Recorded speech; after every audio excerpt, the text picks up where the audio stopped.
Today on Bridges, we're going to talk about getting unstuck so that you can move forward to what's next for your life.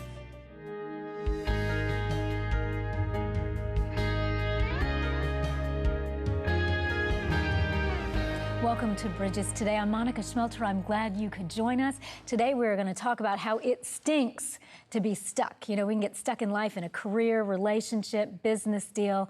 And the key thing is to get unstuck and find out what's next. And joining me to help me talk about that is Adonis Lenzy. Adonis, good to have you back. Hey, Monica, it's always good to be here with you. Looking forward to this program, and thank you for inviting me back out once again. I'm glad to have you, and I appreciate that you wrote a book called Next, because I think we've all been in the situation like, I am just stuck, and this stinks. What do I do next? Yes. It's not a good place. No. And so many people, I'm telling you, that season happens to all of us. Yes. And we hit that lid in life. We hit that arena in our life where we feel like we're not gaining ground, we're not gaining traction.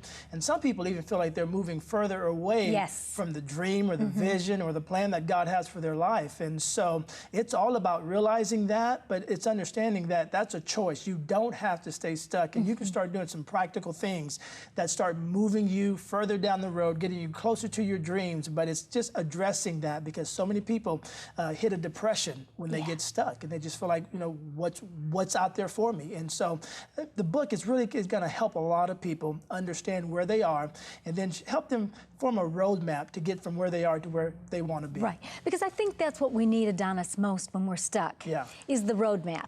Sort of that sense of, I need to do something here. Like, it's not just enough for me to say, I'm stuck. Exactly. I hate this, you know, because we kind of go through that mental rehearsal. You know, I've even read like about it Sunday evenings that that's the highest rate of suicide amongst people because they don't want to go to work the next day. I mean, that's definitely a bad case of stuck. And it's actually called the Sunday night blues.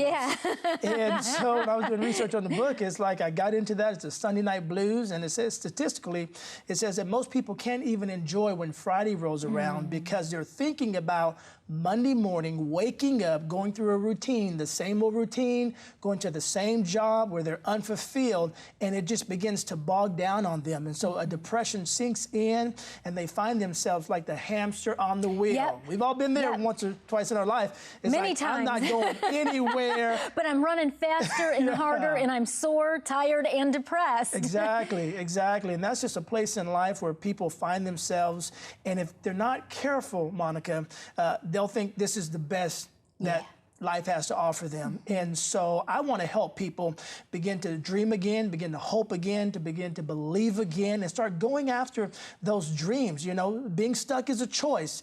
And so you can start choosing to come up out of that and start going back after those dreams once again. But you've got to start doing those practical things. And, you know, in the church world, you know, I've been doing this for almost 20 years. And so I've quoted Jeremiah 29:11 all my life. For God knows the plans that I have for you. But I tell church people, you still have to get up and start doing those practical things and partner with the plan of God that's going to help you reach your dream and your goal in life. That's right, because the practical things, you know, even though to some of us they don't seem spiritual, they don't seem glamorous, we think, it's not it.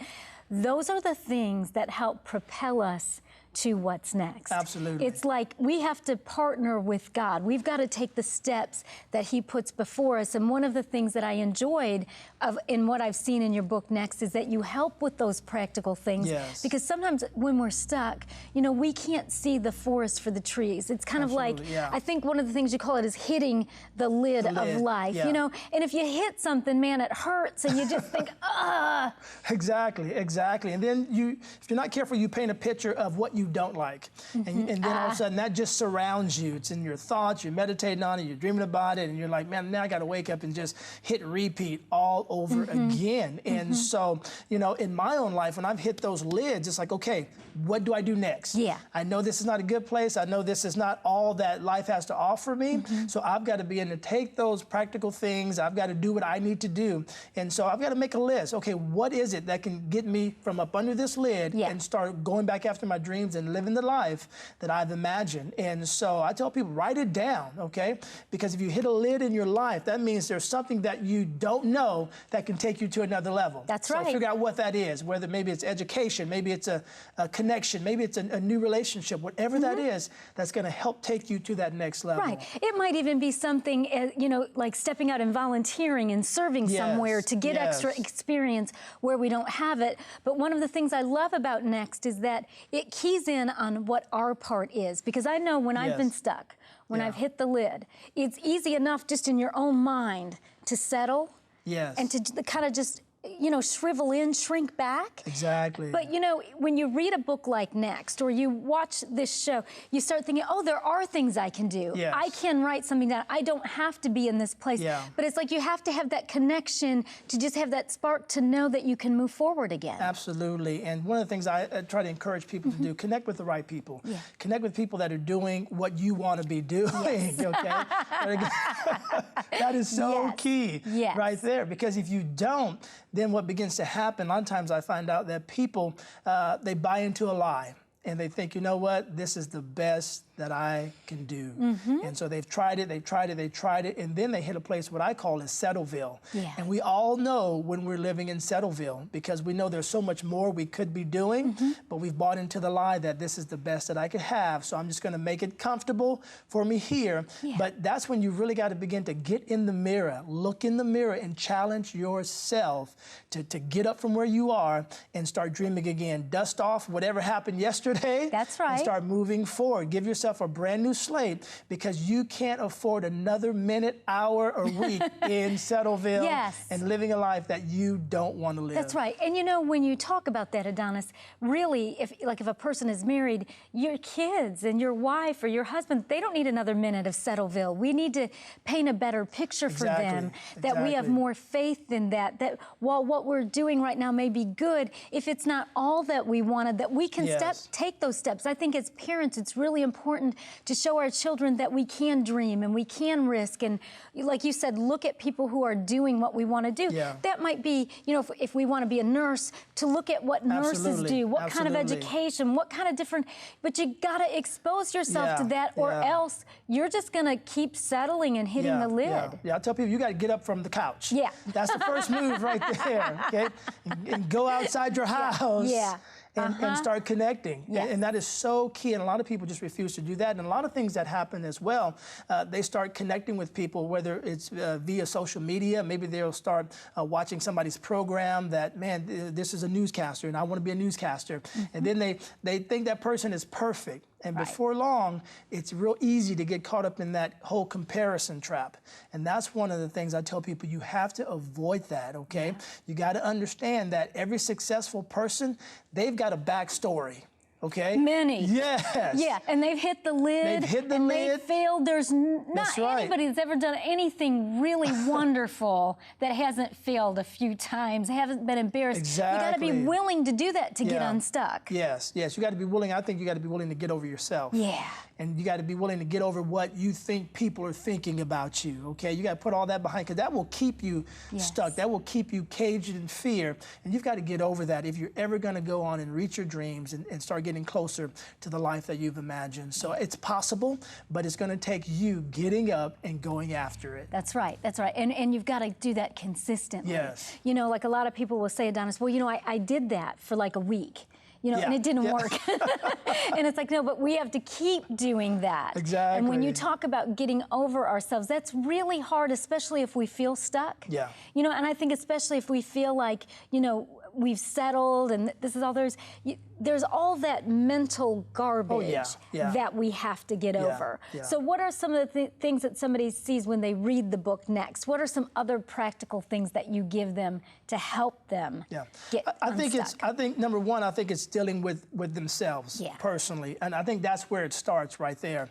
And so I tell people, if you're battling a feeling of being stuck or the depression or the discouragement, then you are the first recipient of what comes out of your mouth. So who better to encourage you than you? So you've got to do it. You know, I'll tell you this, Monica, in my bathroom on the mirror, I've got several quotes there that I read every single day. It's something that inspires me, it encourages me, and it's a very practical thing. I've just wrote out some stuff that is going to help fuel me for the day that I'm getting ready to face. And so I tell people, start with you. Work on you. If you know that you're dreading Monday morning, well, find something that's going to break up the routine. Yes. Because here's the deal. We get in ruts and routines, and a lot of that is our fault. So I tell people, that's right. So I tell people, here's the deal.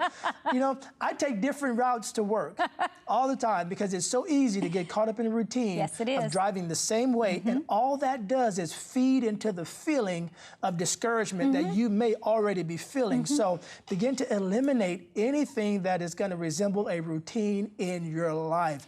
When you go to a restaurant, don't order the same thing that you always do. So a lot of these are practical baby steps, but they're going to set you up and posture you for success when you begin to apply them to your life. You know, Adonis, they give us stuff to look forward to, too. Yes. I don't sit in the same place at church every week. I go around. Sometimes I make myself sit at, at public settings at tables with people that I don't know. Because even though it's like really awkward and sometimes I don't know what to say, it gets me outside of myself. And everybody here at the studio knows that every once in a while, like one of my favorite things to do is I like to go to Chick-fil-A, go through the drive-thru, and I get a large diet lemonade. Now, it sounds ridiculous, but it's something that makes me happy. It breaks up the monotony. Like if I've got a certain number of tasks that are like more detail-oriented, which is not really my best skill set, I'll tell myself, okay, I'll do this for like 2 hours, and then I get to go have my diet lemonade. So what we're talking about are practical things that we can do to avoid the feeling of being stuck. Absolutely. You know, if you can give yourself the illusion, and it's a positive illusion that you're gaining ground and that you're making progress. So you're in control of that. And so I tell people, set a goal, set a small goal. When you hit that goal, reward yourself. And I'm with you on that. One of the things I do in my little hometown, there's a bakery there, and they make these little cinnamon rolls. And so me and the kids, we stumbled upon it one time. Heather was out of town, my wife was out of town. We stumbled upon it. And so, we'll do good with our exercises and dieting the whole week, but I know come Saturday, hey, we're going to reward ourselves because that gives you the feeling of accomplishment. Yes, it does. And, nobody wants to live a dull life or a non-rewarding life. That's right. And so you're in control of that. And I just tell people, listen, begin to paint your world. Begin to just give yourself a clean canvas and begin to paint your world, but make sure you've got reward moments along the way. Make sure you're doing things that are going to keep your joy level up because, when your gas tank gets close to E, what do? You fill it, you pull into a gas station and you fill it back up. So identify those things that fill you up, that energize you. Identify the people that energize you and make sure you stay well connected with them and stay doing those activities that fill you up, that are going to energize you to make it through a Monday, Tuesday, Wednesday, Thursday, Friday. And so that's all in your sphere of influence that you can do that. We can do it. We talk about these things didn't even cost a lot of money that we talked about to perk ourselves up, but they help us have a different mindset and to get unstuck. So thank you for coming and sharing from your book next. It's been good. Up next, you're going to meet Kim Aldrich, and she is going to share with us how she has worked in her life to get unstuck. Because as we're talking today on Bridges, it stinks to be stuck. If you would like to contact WHTN, you can write to the address on the screen or call us at 615-754-0039 or visit us on the web at www.ctntv.org.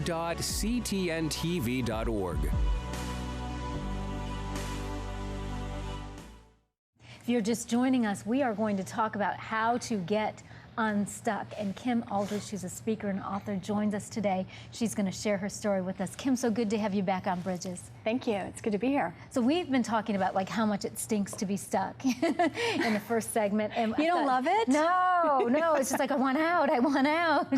So how? Tell us how you've been stuck before and then how you got unstuck. I think I probably have a PhD in getting stuck. I think. Really? Yeah, so you're really I'm good at this. it. Yeah. Really, really good at it. So I was depressed for about 2 decades. And so 20 years. So yeah, that's my little badge. That's a big stuck. And the Lord helped me get unstuck from that and stay unstuck from that because if you have sort of a melancholy temperament, you have to keep that up, you know, that Well, that's mindset. the thing, that sometimes can we make a little bit of progress getting unstuck and then we fall back a little bit. So you're saying you've really learned that this is like a process. Yeah, you have to maintain your mental health. You really do. So that, I also suffered from OCD. I said it in the past tense. That's so cool. So that's been a thing I've been stuck in the past. And it's kept you from moving forward. Yeah, at times it has. And yeah. so have you just been stuck because you want everything to be perfect, you want everything to be just right before you move on, or? Yeah, absolutely. You know, for me, it was hand washing, it was checking things constantly, and you know, you couldn't move forward till everything was right. And when has everything ever been just right? It is never. It never is. Just right. Even the Bible says if you wait till conditions are right to move forward, they will never be right. I've learned that. You know, you kind of want to make, and I think anybody that really wants to do well or has that perfectionistic tendency, you can get stuck because you can never stop working on some things. They can always be just a little bit better. Yeah. Well, you know, they say directors never really finish a movie; they just stop working. Exactly. On it. And I think that's wise. We'll just stop working. So you said that you were depressed for a couple of decades, and then you got stuck kind of in some OCD tendencies.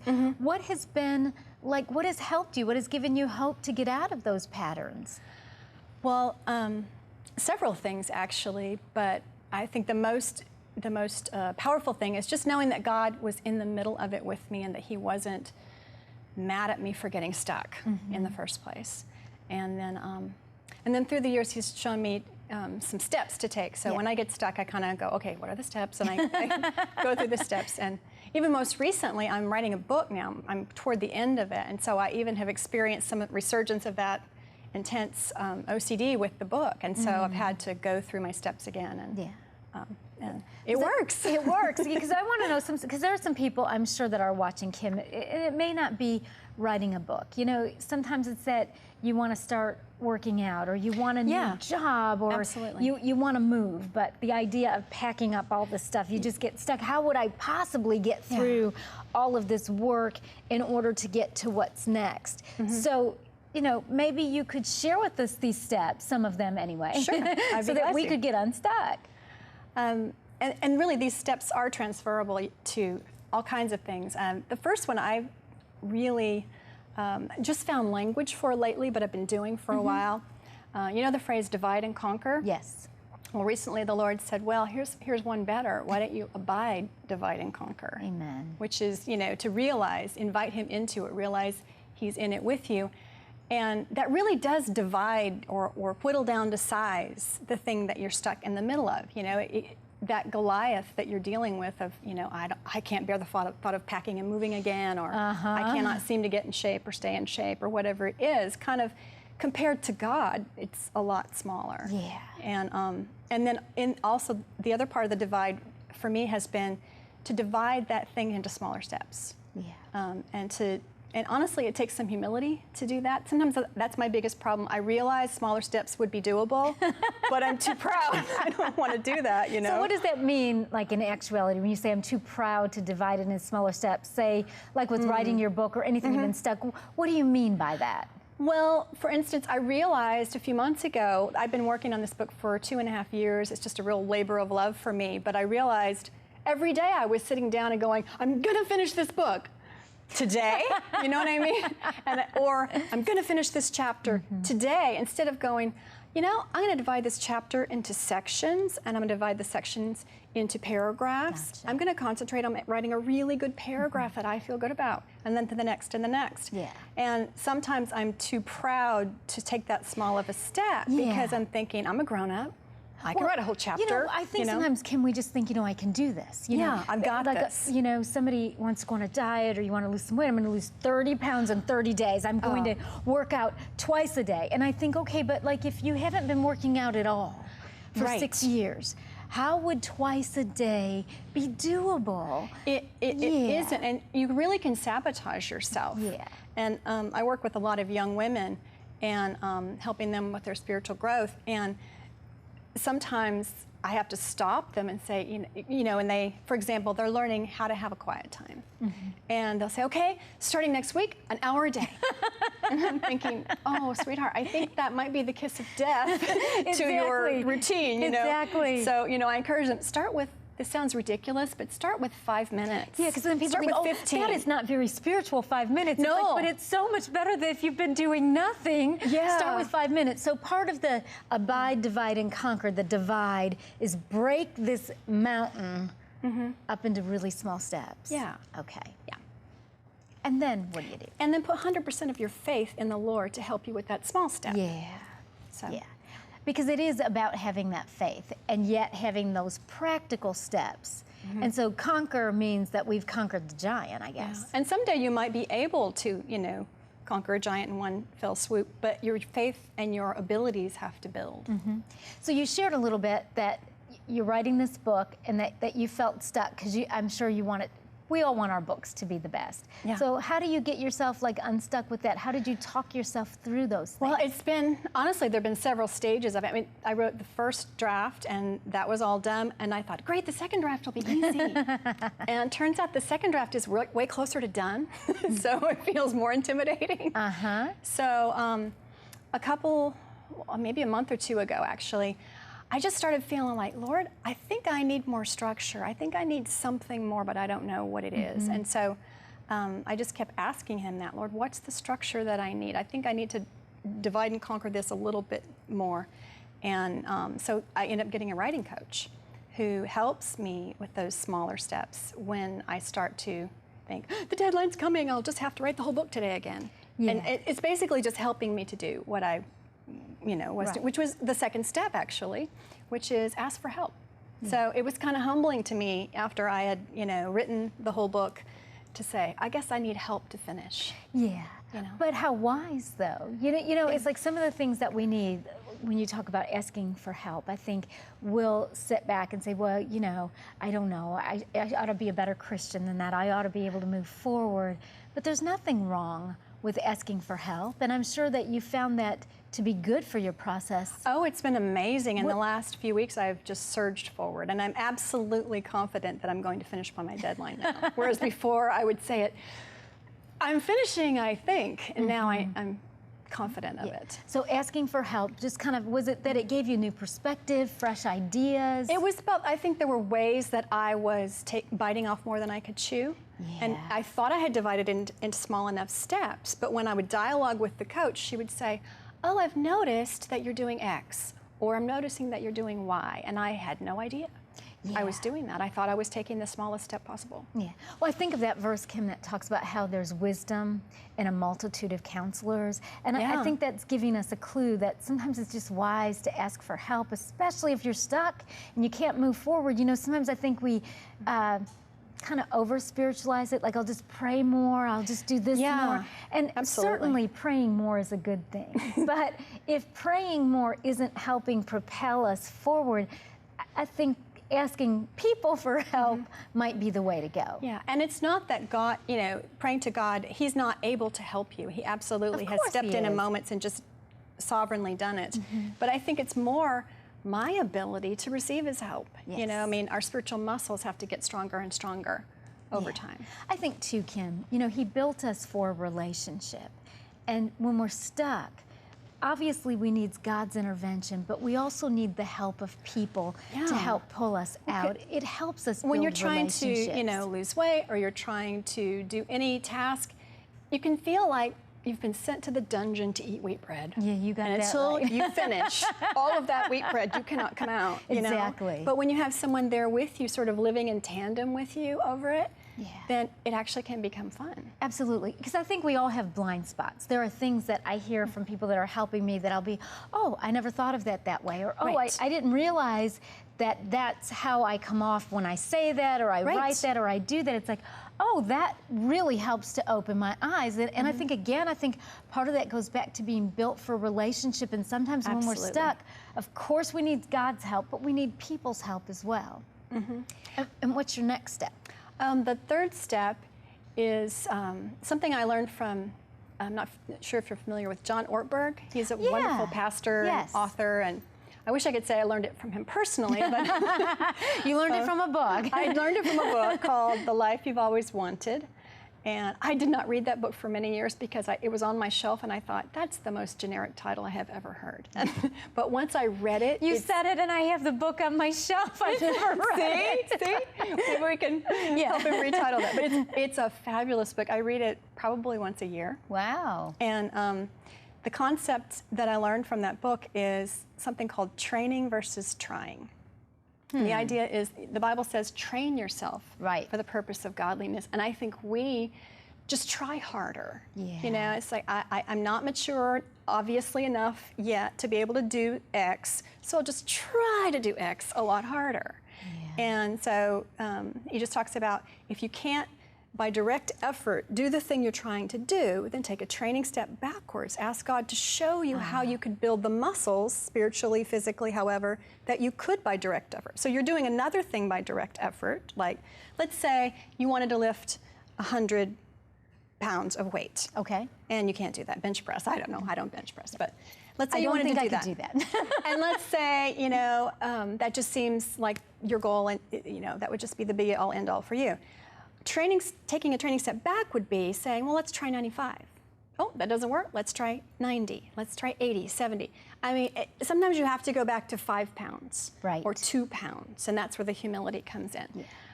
But then frankly, a non-believer can do this too, but the beauty of doing it with the Lord is you're building your spiritual muscles to trust Him in that moment. And so when I do that, I find that I get unstuck, you know? Yeah.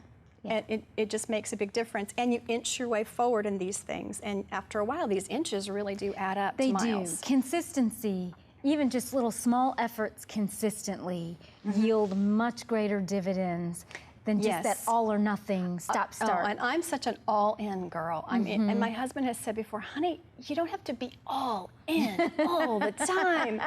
And I say, but I don't want to be half-hearted, you know? And the Lord has been teaching me over time, you can be wholeheartedly moderate once in a while. You can be wholeheartedly inching your way forward. Right, because that's the way that we best make progress. You don't burn out. That's right, that's right. And you don't get so disappointed and so frustrated you just stay stuck.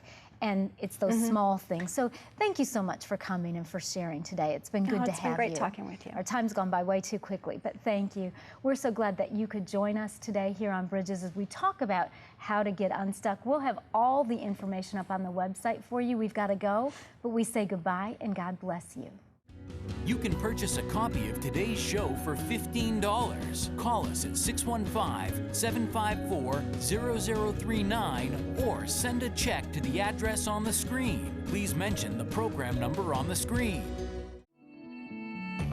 For more information on a guest, visit our website, ctntv.org.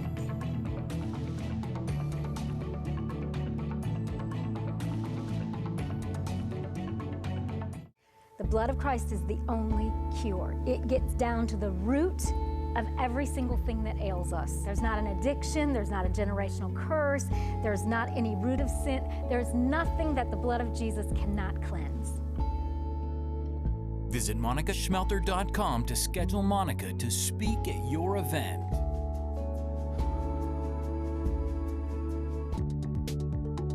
Do you have a ministry or business? You can contact Nashville's WHTN for studio and programming rates. Visit ctntv.org/studio or call 615-754-0039 for more details.